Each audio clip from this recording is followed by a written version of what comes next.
Hi friends, welcome to my channel Odia flavours by Madhu. आसतु आज बनइबा पाचिला कदली रे केक। आमे कौन करबा, पाचिला कदली की जदि बेसी पाचि जाइथिबो ताकू न फपाड़ी की बढ़िया से हम गोटे केक बनई परिबा। ए केक आमे डिसेंबर 25 बा क्रिसमस रे आमे घरे प्रस्तुत करी खाई परिबा। मार्केट को न जाई के आमे घरे खाई परिबा। आमे 4टा कदली की ग्राइंडिंग कर देबा। ग्राइंड करी गोटे बाउल रे रखि देबा। एबे आमे 100 ग्राम रो सुजी को देइकरी भल्लो भाबे बैटर गोटे प्रस्तुत करिबा।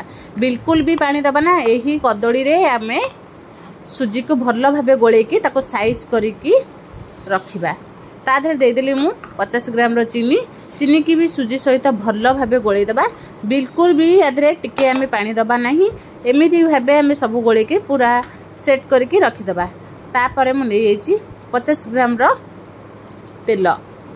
तेल को एबे आमे गोटे 100 ग्राम रो क्षीर को एमती गरम करी रखिदिले ताको रूम टेम्परेचर रे आमे रखिदिले। एबे आमे क्षीर तेल देकी सुजी की भल्लो भाबे गोले की गोटे बैटर प्रस्तुत करिबा।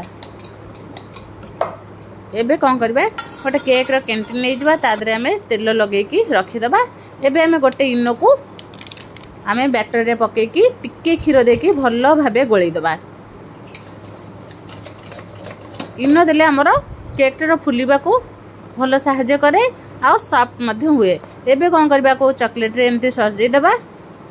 सजे देकी ताको काजू रे भी एमती जो फ्रूट्स भी चाहिए आपण देई परिबे। एबे म ताको आगुरु कढ़ा गरम करके रखि देली। एबे हमें केक रो बैटर देके पाखा पाखी आधा घंटा पय हमें घोड़े की रखि दबा। आधा घंटा परे देखिबे बनाना केक बहुत सहज शीघ्र भी हेई जाए। एबे हमें आसंतु चेक करबा हमर केक हेई कि नहीं। एबे में देखिबा, देखंतु बिल्कुल भी हमरो केक लागु नहीं। केक हमरो सिजी की पूरा रेडी ही एची। एबे हम केक को बाहर को काढी देकी ताको ठंडा हबा को छाडी दबा। ठंडा हेई सला परे हमें केक काढी के देखिबा केते सॉफ्ट आ स्पंजी हेची। निश्चय थरे एही केक घरे प्रस्तुत करंतु। अति सहज रे आमे बनाना केक घरे प्रस्तुत करि परिबा। बिल्कुल भी मार्केट को जिबा को पड़िबो नाही। जदि भल लागिला लाइक शेयर कमेंट सब्सक्राइब निश्चय करिवे।